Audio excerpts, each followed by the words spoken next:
Inside your head is a computer, a stupendously powerful computer, and if you start thinking of your brain as your computer, you begin to realize your whole life you've been programming that computer. And all that programming has become, in large part, who you are.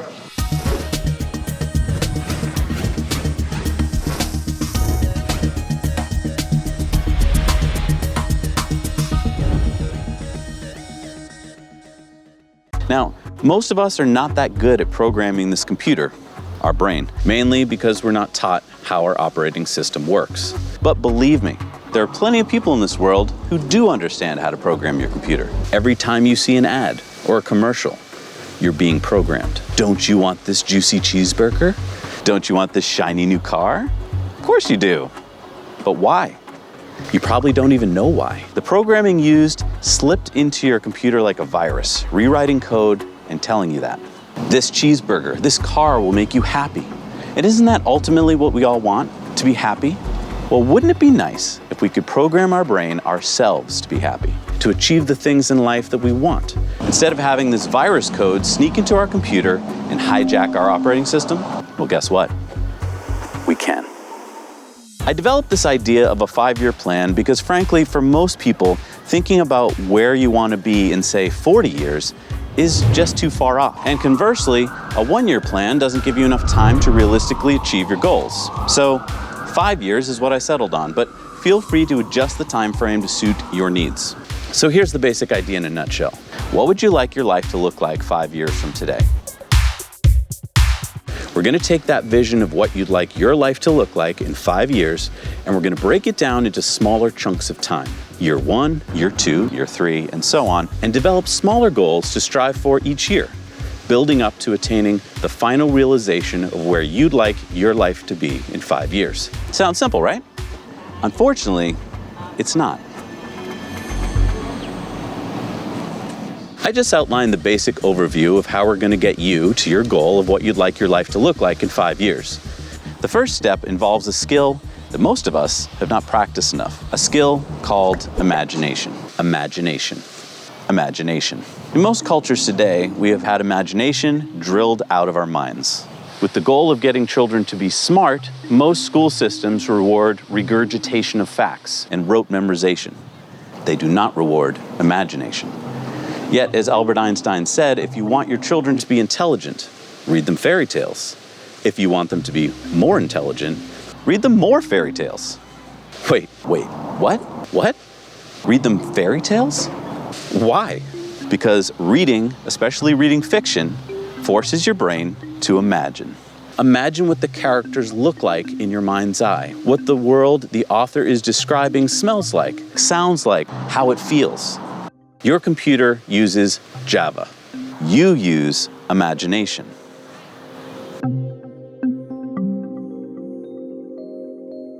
Imagination is what makes humans special.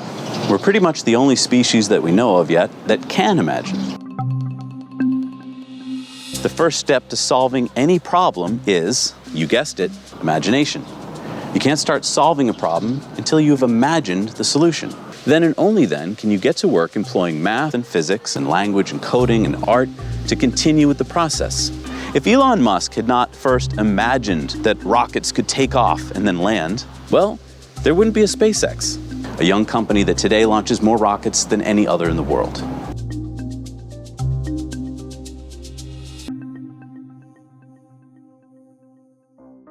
To get back to our 5-year plan, imagination is important because you need to imagine what you'd like your life to look like in 5 years.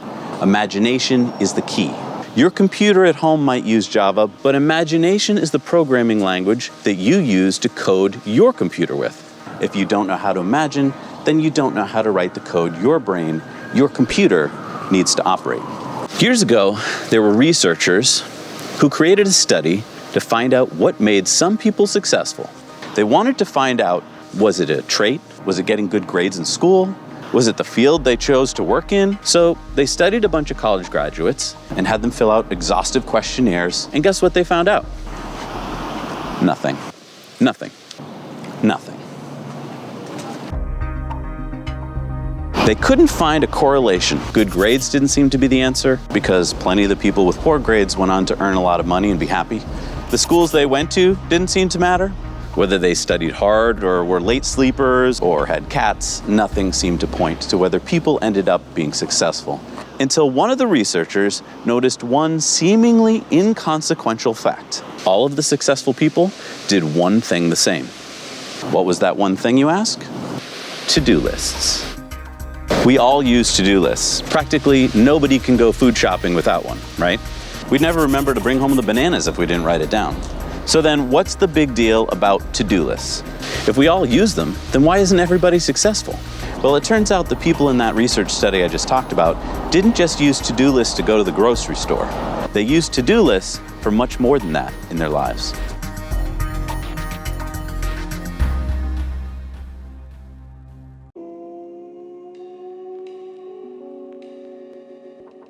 Now, it didn't seem to matter how fancy these to-do lists were. Some were just written on the back of envelopes and stuck on the fridge. What did matter was how often they were looked at and updated.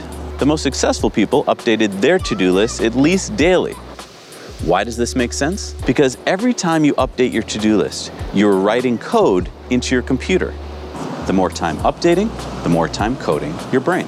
I can hear you now. You're saying, yeah, but Zach, you said imagination is the programming language, and now you're telling us that to-do lists are the code? Which is it? Life is a series of challenges. Problems come up every day that we need to solve. The more you want to achieve, the more problems you have to solve. How do you come up with the solutions to each of these problems? Imagination. The better you can imagine possible outcomes, the better your solutions. As you imagine solutions, you enter them on your to-do list. As you update your to-do list, your computer does something rather amazing.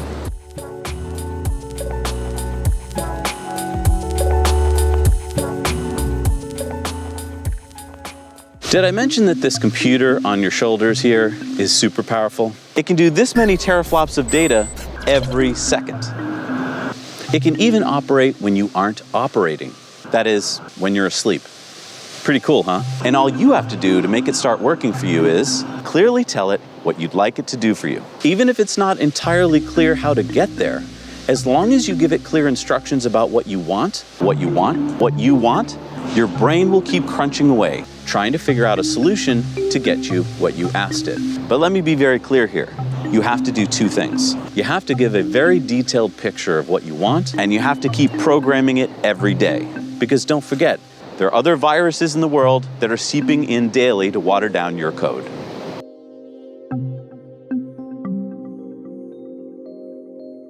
If you want to get good at anything in life, you generally have to practice at it. The more you practice, the better you get. The same is true for imagination. People who read every day, especially fiction, are already flexing their imagination muscle. But unfortunately, our society doesn't value reading or the creation of art that much, so we don't do that much of it. When I read Harry Potter for the first time, for instance, I had to imagine what Harry Potter looked like. And for all the great descriptive words that J.K. Rowling used to describe Harry, the picture of Harry in my mind would have looked different from the picture in pretty much anyone else's mind. But then came along the film versions of the books, and now, sadly, my vision of Harry is the same as yours. It's not to say that I don't like Daniel Radcliffe, but he is now the image that most of us have when we read Harry Potter. To flex that imagination muscle, you're going to have to allow yourself to imagine, daydream, brainstorm, talk, discuss, write, read, draw, play, create. Give yourself some quiet time every day when you can think about what you'd like your life to look like in 5 years. Start by brainstorming, daydreaming, imagining different crazy things, out there things. Astronaut living on Mars, deep sea underwater diver photographer, international diplomat, hey, theremin virtuoso rock star. Allow those crazy ideas to float through your consciousness. Imagine what it would be like if that was you. There's no harm. Nobody will know.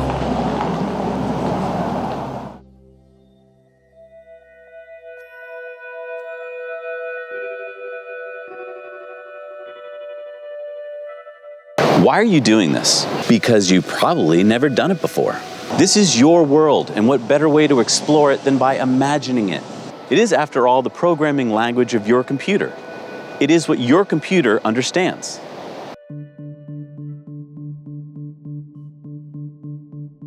Your computer will start to send you messages. As you start imagining these crazy possibilities, your brain will be stimulated and will start to send you messages. It will tell you when you have hit on something interesting. Now, I can't explain how this works. I don't fully understand it. I just know that it does it. You will get these little pings if you know how to listen, little signals that your computer is intrigued by some parts of these imagined realities. It will start to hone in on parts that it likes. Listen to your computer when it sends you these messages. You're probably not that good at getting them, so be ready for them. And to make this manageable, try to narrow down what you'd like your life to look like in 5 years to 3 different characters. Now that you have these 3 characters, it's time to write the screenplay. Imagine what each of these characters' lives is like. Where do they live? What do they do for a living? What does their day look like?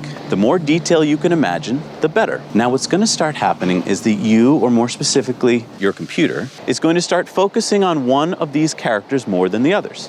You'll find yourself daydreaming about this character the most, playing around with the details, rewriting little things. Maybe my mountain biking forest ranger was living alone in a log cabin in the Pacific Northwest, but now my computer has tweaked it a bit so that he's living with 2 dogs and now he guides whitewater rafting excursions. Go with it. Explore. It's free. It's fun. It's powerful. It's you.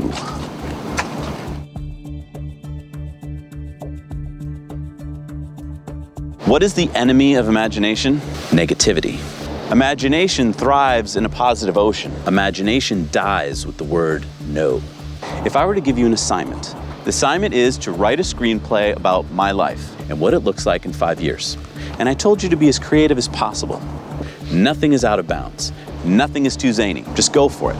I bet you could have me living a pretty incredible life. But if I change just one word in that assignment, if I change the word my to your, I'll bet I get a much more bland, much more tame, boring life. Why? I only changed it from my life to your life. In fact, it's your life now, so shouldn't you work even harder at it? Here's what happened. When it's your life, fear rears its ugly head. When you start writing about your life and what it looks like in 5 years, something strange happens. You begin to get fearful. Even though this assignment isn't real yet, it starts to get scary. Writing about Zach becoming a successful, skilled, world-traveling YouTuber adored by millions of people is easy for you to write about. But change Zach to you, and all of a sudden, your hands get clammy and you no longer want to do the assignment. You put it off. You make excuses. You water down rich to doing all right. You water down world traveling to hanging out in Portland. And you water down millions to thousands. Why? Don't you deserve it? You're afraid. You're afraid you won't achieve it. So what do? You lower the bar. In fact, you'd rather lower the bar so low that it's not appealing anymore than fail to reach the goal. That's how your computer has been programmed. Sad, isn't it? What's so scary about failure? As my good friend Mr. G likes to say, failure is a chance to learn. Failure is a part of learning. In fact, you can't actually learn without it. Think about it. Can you learn the guitar without first sucking? No.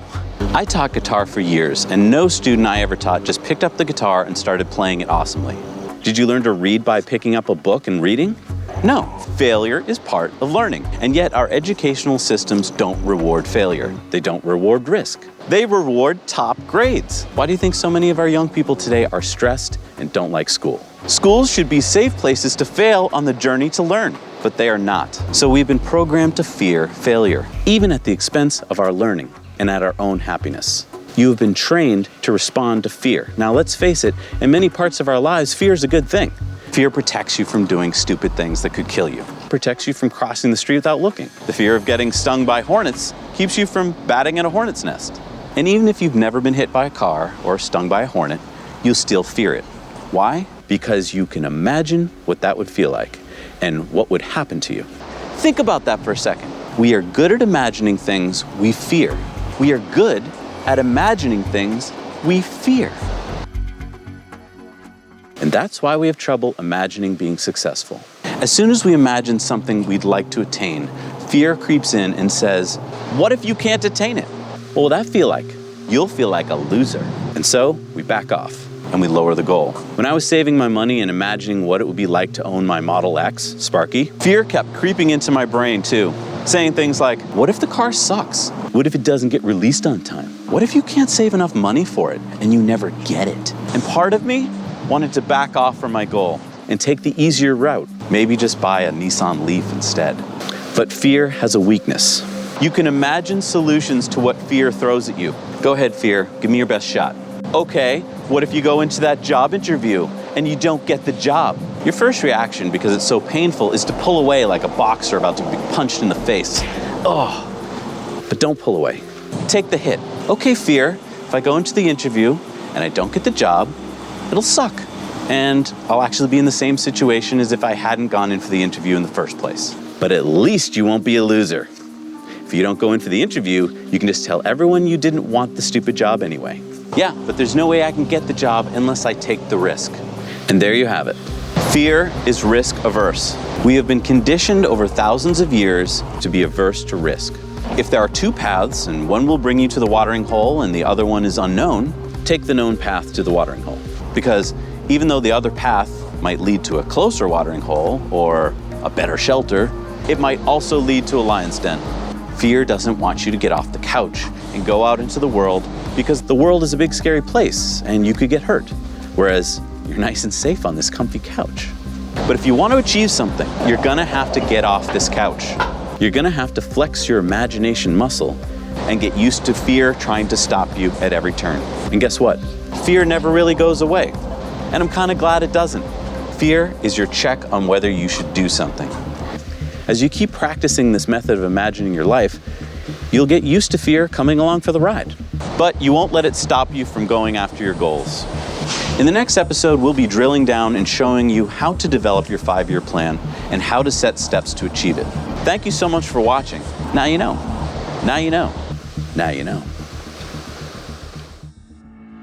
Thanks so much for watching Now You Know. We work hard to bring you videos about things that we think you'll find useful, but we need to know from you what you want to see, so leave your comments below. Also, don't forget to go over to our Patreon page, where for as little as $1 a month, you can watch our Patreon bonus story every week on Tesla Time News. Thanks again. We'll see you soon.